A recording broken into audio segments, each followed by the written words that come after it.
start. All the honorable members have been supplied with copies of this declaration, and so I shall not read it over again. I shall merely point out very briefly some salient features of this declaration. It is a short and simple document in 4 paragraphs. The first paragraph, it will be noticed, deals with the present position in law. It refers to the British Commonwealth of Nations and to the fact that the people in this Commonwealth owe a common allegiance to the Crown. That in law is the present position. The next paragraph of this declaration states that the Government of India have informed the governments of the other Commonwealth countries that India is soon going to be a foreign independent republic. Further, that they desire to continue her full membership of the Commonwealth of Nations, accepting the King as a symbol of the free association. The third paragraph says that the other Commonwealth countries accept this, and the fourth paragraph ends by saying that all these countries remain united as free and equal members of the Commonwealth of Nations. You will notice that while in the first paragraph this is referred to as the British Commonwealth of Nations, in the subsequent paragraph it is referred to only as the Commonwealth of Nations. Further, you will notice that while in the first paragraph there is the question of allegiance to the Crown which exists at present, this question does not arise later because India is becoming a republic, goes outside the Crown area completely. There is a reference in connection with the Commonwealth to the King as the symbol of that association. Observe that the reference is to the King and not to the Crown. It is a small matter, but it has a certain significance. But the fact is that this, insofar as the Republic of India is concerned, her constitution and her working are concerned, she has nothing to do with any external authority, and none of her subjects owe any allegiance to the king or any other external authority. The Republic may agree to associate herself with certain other countries that happen to be monarchies or whatever they choose to be. This declaration states that this new Republic of India, completely sovereign and owing no allegiance to the king as the other Commonwealth countries do owe, will be a full member of the Commonwealth. I am placing the declaration before this Honorable House for its approval. Beyond this approval, there is no question of any law being framed in accordance with it. There is no law behind the Commonwealth. It has not even the formality which normally accompanies treaties. It is an agreement by free will to be terminated by free will Therefore, there will be no further legislation or law if the House approves of this. In this particular declaration, nothing very much is said about the position of the king except that he will be a symbol. It has been made perfectly clear that the king has no function at all. He has been made perfectly clear that the king has no function at all. He has a certain status. The Commonwealth itself, as such, is not a body. If I may say so, it has no organization through which to function, and the king also can have no functions. Now, some consequences flow from this. Apart from certain friendly approaches to one another, apart from a desire to cooperate, which will always be conditioned by each party deciding on the measure of cooperation and following its policy. There is no obligation. There is hardly any obligation in the nature of commitments. But an attempt has been made to produce something which is entirely novel, and I can very well understand lawyers on the one hand feeling somewhat uncomfortable about a thing for which they can find no precedent or parallel. There may also be others who feel that behind this there may be something which they cannot quite understand, something risky, something dangerous, because the thing is so simple on the face of it. That kind of difficulty may arise in people's minds. What I have stated elsewhere, I should like to repeat. There is absolutely nothing behind the except what is placed before this house. I might clear up one or two matters which are not mentioned in his declaration. One of these, as I have said, is that the king has no functions at all. This was declared up in the course of our proceedings. It has no doubt been recorded in the minutes of the conference in London. Another point was that one of the objects of this kind of Commonwealth Association is now to create a status which is something between being completely foreign and being of one nationality. Obviously, the Commonwealth countries belong to different nations. They are different nationalities. Normally, either you have a common nationality or you are foreign. There is no intermediate stage.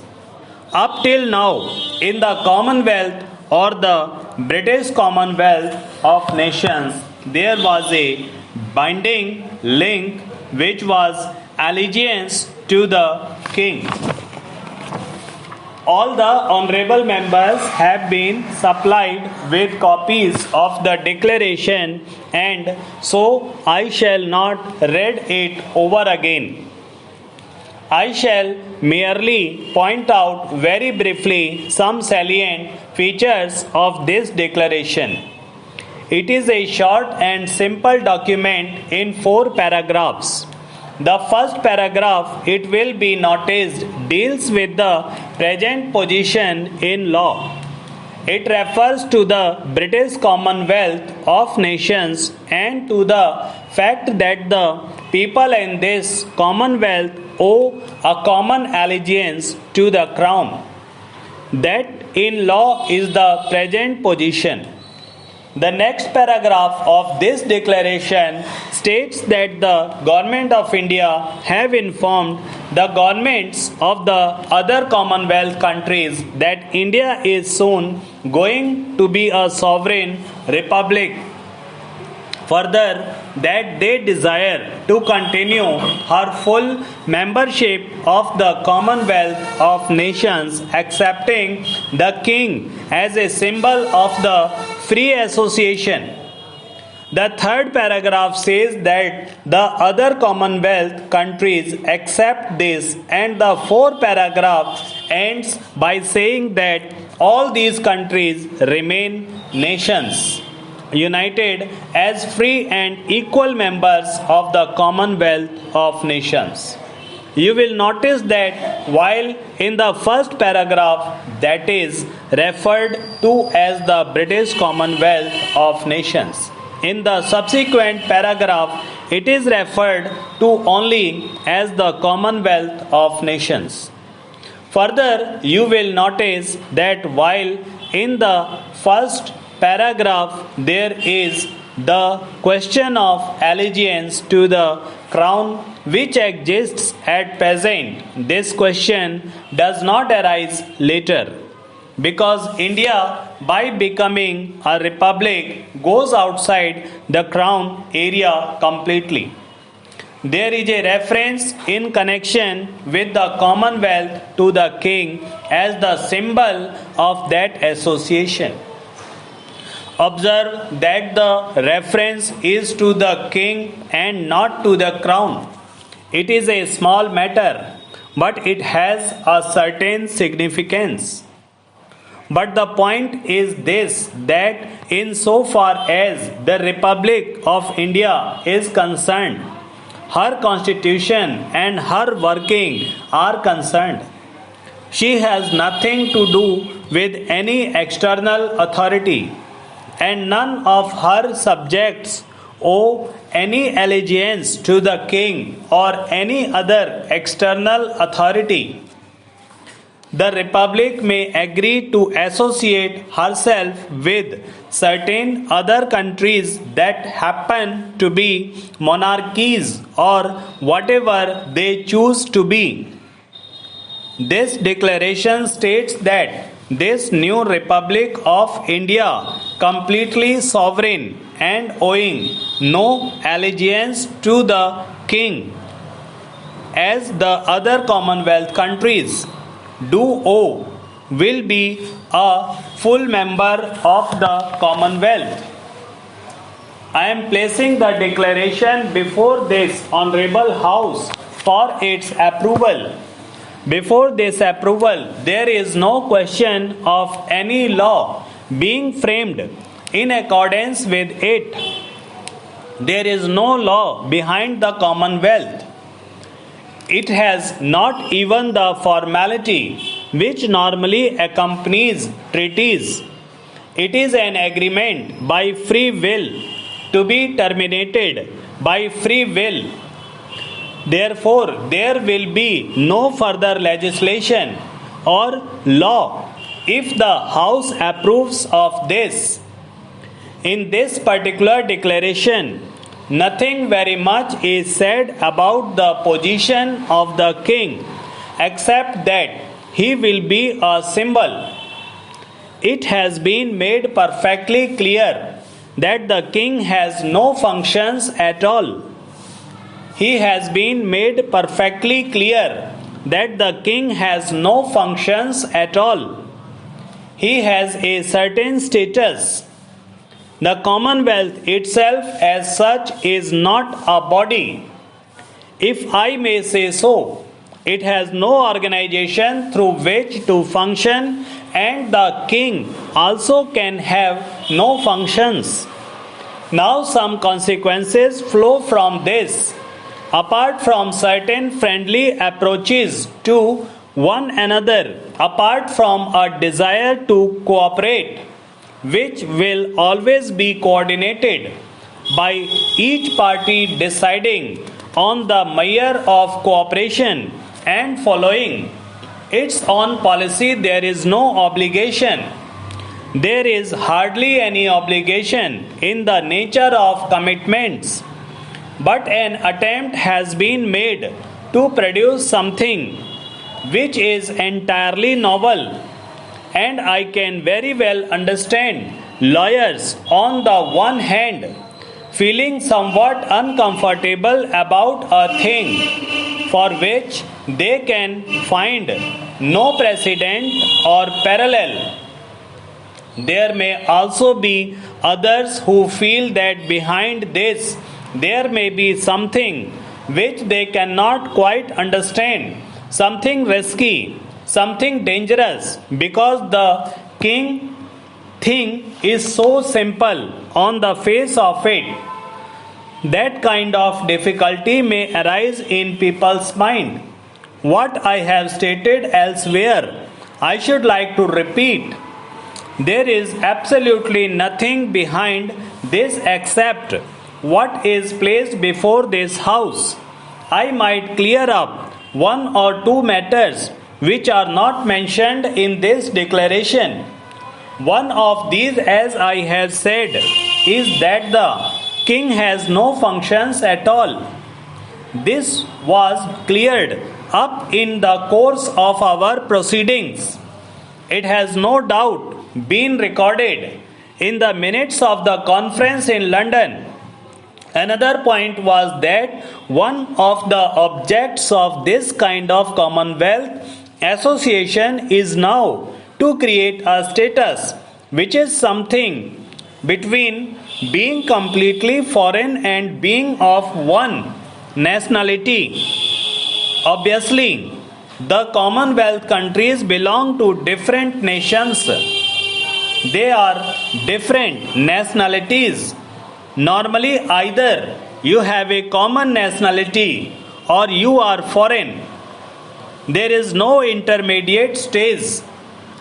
Up till now, in the Commonwealth of the British Commonwealth of Nations, there was a binding link which was allegiance to the king. All the honorable members have been supplied with copies of this declaration, and so I shall not read it over again. I shall merely point out over very briefly some salient features of this declaration. It is a short and simple document in 4 paragraphs. The first paragraph, it will be noticed, deals with the present position in law. It refers to the British Commonwealth of Nations and to the fact that the people in this Commonwealth owe a common allegiance to the king. That in law is the present position. The next paragraph of this declaration states that the Government of India have informed the government of the other Commonwealth countries that India is soon going to be a foreign independent republic.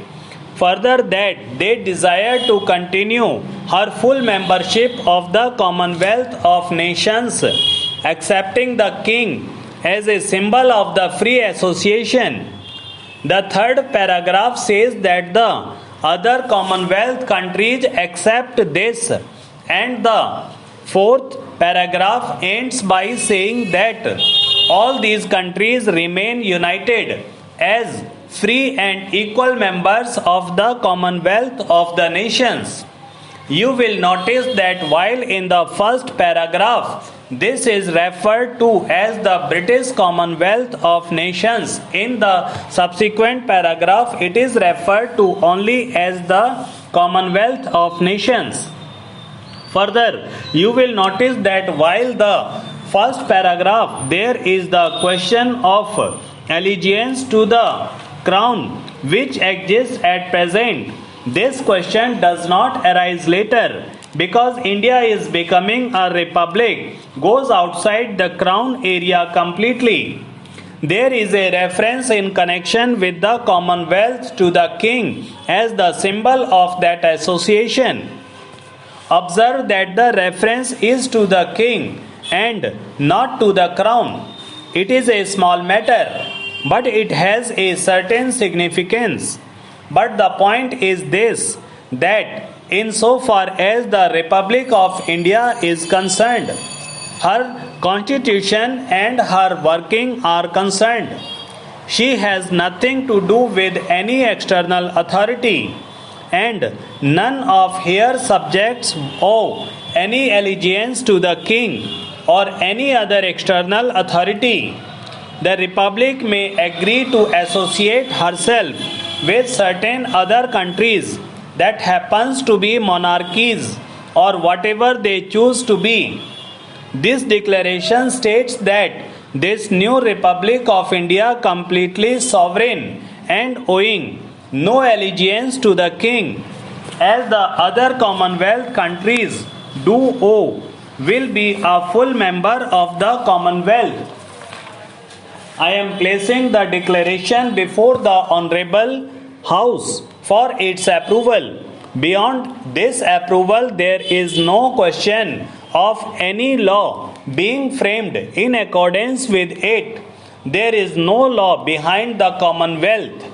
It has not even the formality which normally accompanies treaties. It is an agreement by free will, to be terminated by free will. Therefore, there will be no further legislation or law if the House approves of it. In this particular declaration, nothing very much is said about the position of the king, except that he will be a symbol. It has been made perfectly clear that the king has no functions at all. He has been made perfectly clear, and he has a certain status. The Commonwealth itself, as such, is not a body, if I may say so. It has no organization through which the function, and the king also can have no functions. Now, some consequences flow from this, apart from certain friendly approaches to one another, apart from a desire to cooperate, which will always be conditioned by each party deciding on the measure of cooperation and following its own policy. There is no obligation, there is hardly any obligation in the nature of commitments, but an attempt has been made to produce something which is entirely novel, and I can very well understand lawyers on one hand feeling somewhat comfortable about a thing for which they can find no precedent or parallel. There may also be others who feel that behind this there may be something which they cannot quite understand, something risky, something dangerous, because the thing is so simple on the face of it. The king of difficulty may arise in people's mind. What I have stated elsewhere, I should like to repeat. There is absolutely nothing behind this except what is placed before this House. I might clear up one or two matters which are not mentioned in his declaration. One of these, as I have said, is that the king has no function at all. This was cleared up in the course of our proceedings. It has no doubt been recorded in the minutes of the conference in London. Another point was that one of the objects of this kind of Commonwealth association is now to create a status which is something between being completely foreign and being of one nationality. Obviously, the Commonwealth countries belong to different nations. They are different nationalities. Normally, either you have a common nationality or you are foreign. There is no intermediate stage up till now in this Commonwealth or the British Commonwealth of Nations. there was a binding link, which was allegiance to the king.